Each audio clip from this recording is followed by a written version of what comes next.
இன்னைக்கு ஆடி 1 ஆனா பசங்களுக்கெல்லாம் ஸ்கூல் வச்சுட்டாங்க. சரி அவங்க வரத்துக்குள்ள தேங்காய்க்குள்ள அந்த இன்கிரீடியன்ட்ஸ்லாம் போட்டு ரெடி பண்ணி வச்சுட்டா, அவங்க வந்த உடனே தேங்காய் சுட ஆரம்பிச்சுருவாங்கன்ட்டு நானும் என் ஹஸ்பண்டும் முன்னாடியே எல்லாம் ரெடி பண்ண ஆரம்பிச்சுட்டோம்.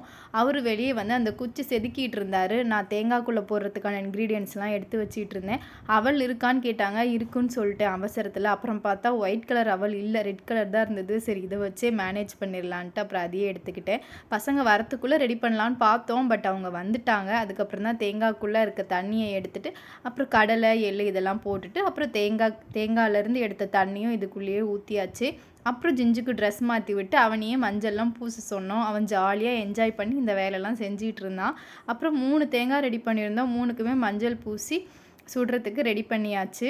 கீழே நெருப்பு போட்டால் லேட் ஆகும்னு என்னோட ஹஸ்பண்ட் பிரெயினை யூஸ் பண்ணி அடுப்புக்குள்ளேயே நெருப்பு போட்டார். அப்புறம் அதுலேயே தேங்காய் சுட ஆரம்பித்தோம். ஜிஞ்சு கொஞ்ச நேரம் தான் பிடிச்சிட்டு இருந்தான். அப்புறமா கண் எரியுதுன்னு கொடுத்துட்டு போயிட்டான். அப்புறம் என்ன அம்மா ஒழுங்கா பிடிமான்னு என்ன சொல்கிறான். அவன் சொன்ன மாதிரியே முதல்ல என் தேங்காய் தான் வெடிச்சுது.